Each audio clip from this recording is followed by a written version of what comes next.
নমস্কার সবাইকে, আশা করি আপনারা সবাই ভালো আছেন। মহুয়ার নতুন আরেকটি ভিডিওতে আপনাদের সবাইকে জানাই অনেক স্বাগত।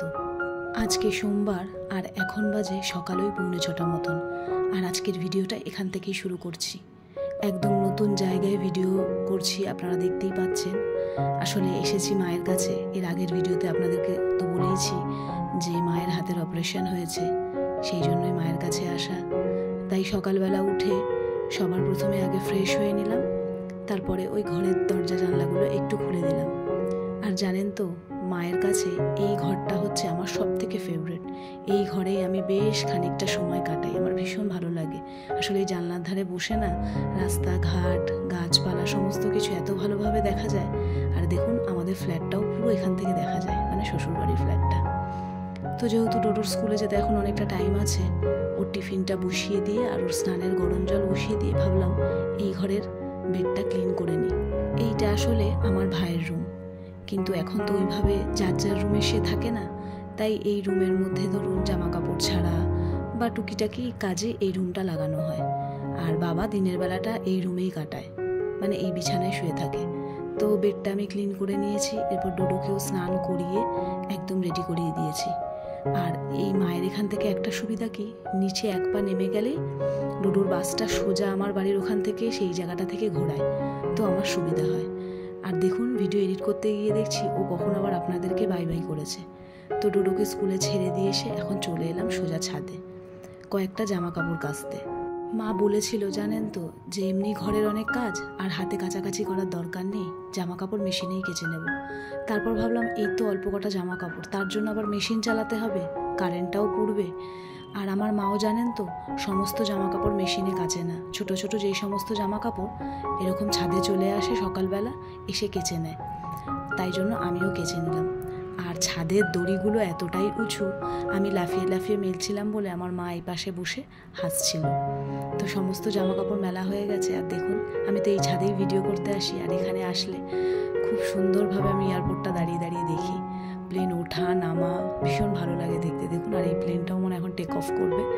আর এখান থেকে তো আমাদের বাড়িটা, ফ্ল্যাটটা পুরোটাই দেখা যায়, তো ভীষণ ভালো লাগে দেখতে। আর এটা হচ্ছে ওই যে লাল রঙের দেখতে পাচ্ছেন, ওটা হচ্ছে আমাদের ক্লাব। আর এই মাঠেই আমাদের বড় করে কালী পুজো হয়।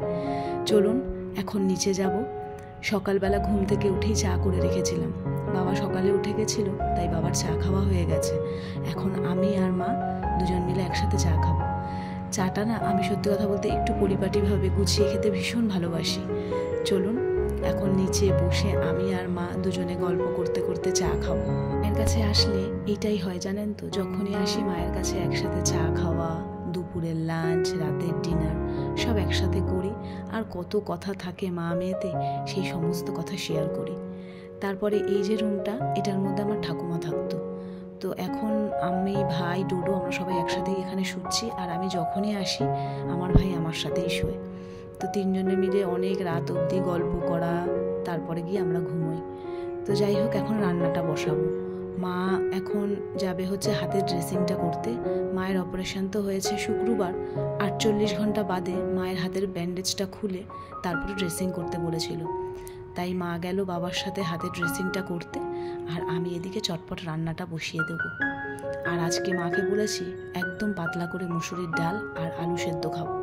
আমার মা জানেন তো খুব সুন্দর আলু সেদ্ধ মাখে, আমার মাসিও খুব সুন্দর মাখে। তাই মাকে বলেছি আমি তোমাকে সব কিছু জোগাড় করে দেবো, তুমি আলু সেদ্ধটা ভালো করে মেখো।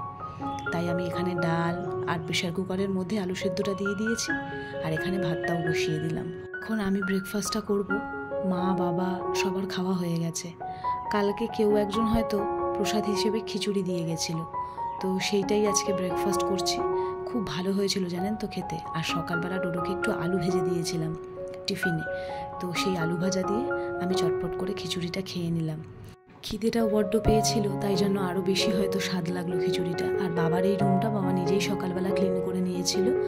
এখন আমি চটপট করে পুরো ঘরটা মুছে নেব। আর জানেন তো, এখন এদিকের কাজ সেরে আবার ও বাড়ি যাব।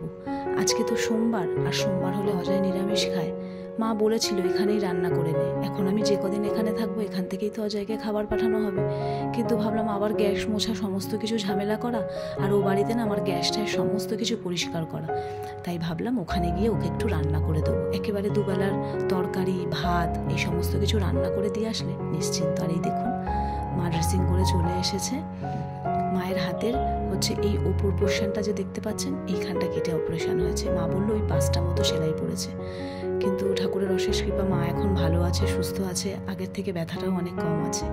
তো আমি এর ফাঁকে ও বাড়ি থেকে রান্না করে এসে স্নান করে নিয়েছি। আজকে যেহেতু এখানের কাজ করে আবার ও বাড়িতে গেছি, ও বাড়িতেও অনেক কিছু কাজ গুছিয়ে রেখে এসেছি, ঘর দর পরিষ্কার করে এসেছি, তাই মা বলছে তোর খাটনিটা অনেকটাই হয়ে যাচ্ছে। তাই বলুন মা বাবার জন্য আর খাটনি কিসের, এতটুকু তো করতেই হবে না। আজকে মা অসুস্থ বলেই তো মায়ের কাছে এসেছি। মেয়ে হয়ে যদি এইটুকু মায়ের কাজে না লাগতে পারি, মা বাবার কাজে লাগতে না পারি, তাহলে আর কিসের কীরকম সন্তান হলাম, তাই না? তো চলুন, এখন যেহেতু হালকা হালকা ঠান্ডা পড়ে গেছে, তাই একটুখানি ময়েশ্চারাইজার না লাগালে মানে প্রচণ্ড এখন থেকেই টান দিচ্ছে। আর এখানে খেতে বসে গেছি। আর ওই যে বললাম আসলে যখনই এখানে আসি আর ওই ডাইনিং টেবিলটা ইউজ করা হয় না, ওখানে বাবা একা খেয়ে নেয়। তবু মাকে বললাম যেহেতু হাতটা ব্যথা রয়েছে এখনও, যে তুমি ওপরে খাও বসে টেবিলে, বললো না এখানেই একসাথে সবাই মিলে বসে খাবো। ভালো লাগে কিন্তু ভীষণ, বলুন, একসাথে বসে গল্প করতে করতে, কারণ মার সাথে তো সবসময় খাওয়া দাওয়া হয় না, তাই আমি তো ব্যাপারটা দারুণভাবে এনজয় করি। তারপরে খাওয়ার পরে যে সমস্ত বাসন থাকে ওগুলো একটুখানি গুছিয়ে নিলাম। আর আজকের ভিডিওটা কিন্তু এই পর্যন্তই, আর বেশি দূর ভিডিও করব না, কারণ এখন আর সেরকম কিছু দেখানোর নেই, এখন একটু বিশ্রাম নেব। তাহলে চলুন ভিডিওটা এখানে শেষ করছি। ভালো লাগলে অবশ্যই একটা কমেন্ট করে জানাবেন, একটা লাইক করবেন। খুব তাড়াতাড়ি দেখা করব আপনাদের সঙ্গে নতুন আরও একটা ভিডিওর সঙ্গে। ততক্ষণের জন্য আপনারা সবাই ভালো থাকবেন, সুস্থ থাকবেন, নিজেদের খেয়াল রাখবেন, আর অতি অবশ্যই আমার মায়ের জন্য প্রে করবেন যেন আমার মা খুব তাড়াতাড়ি সুস্থ হয়ে যায়। চলুন দেখা করছি